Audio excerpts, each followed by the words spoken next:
এইবাৰ অসম চৰকাৰৰ 2026 বৰ্ষৰ শিল্পী বঁটা আমি প্ৰদান কৰিম বিশিষ্ট সংগীত শিল্পী সমৰ হাজৰিকা আৰু ধনদা পাঠকক।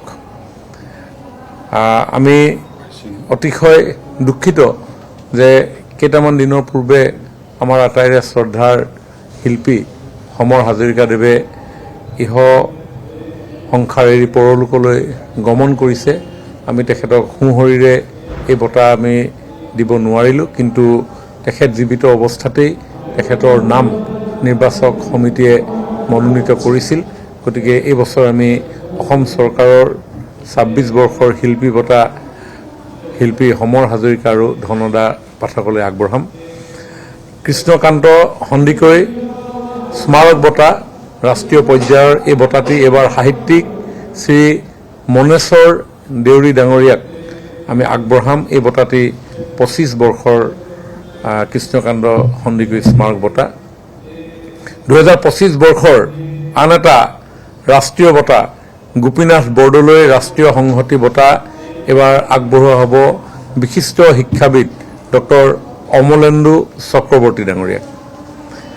2025 বৰ্ষৰ নটসূৰ্য ফণী শৰ্মা বঁটাৰ বাবে এইবাৰ ৰাজ্যিক নিৰ্বাচক সমিতিয়ে নিৰ্বাচন কৰিছে বিশিষ্ট নাট্যশিল্পী শ্ৰী কৰুণা ডেকা ডাঙৰীয়াক। 2025 বৰ্ষৰ ভৱেন্দ্ৰনাথ শইকীয়া বঁটা এইবাৰ আগবঢ়োৱা হ'ব বিশিষ্ট চলচ্চিত্ৰ নিৰ্মাতা শ্ৰী অৰূপ মান্না ডাঙৰীয়াক। আৰু 2025 বৰ্ষৰ বিজু ফুকন বঁটা এইবাৰ আগবঢ়োৱা হ'ব শ্ৰী অৱনী ৰঞ্জন পাঠক ডাঙৰীয়াক। যে বাৰ্ষিক শিল্পী সন্মান এইবাৰ আমি 170 গৰাকী অসমৰ বিভিন্ন প্ৰান্তৰ সাংস্কৃতিক ক্ষেত্ৰখনৰ লগত জড়িত শিল্পীসকললৈ আমি আগবঢ়াইছোঁ। সেই শিল্পীসকল বিভিন্ন ক্ষেত্ৰৰ লগত তেওঁলোক ওতঃপ্ৰোতভাৱে জড়িত। কোনোবা কণ্ঠশিল্পী, কোনোবা নাট্যশিল্পী, কোনোবা অভিনেতা, কোনোবা ভাস্কৰ্য শিল্পী, কোনোবা কাৰুশিল্পী। বাৰ্ষিক শিল্পী সন্মান 170 জনলৈ এবাৰ আমি আগবঢ়াইছোঁ। ৰেগুলাৰ শিল্পী পেঞ্চন আমি আগবঢ়াইছোঁ এইবাৰ 83 গৰাকীলৈ।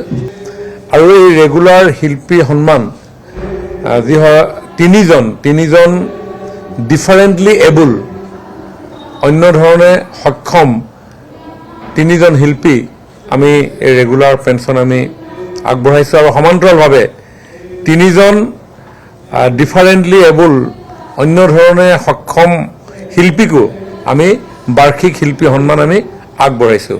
মূলতঃ যদি আমি চাবলৈ যাওঁ বাৰ্ষিক শিল্পী সন্মান এইবাৰ আমি আগবঢ়াম 173 গৰাকী আৰু ৰেগুলাৰ শিল্পী সন্মান আমি আগবঢ়াম 86 গৰাকী।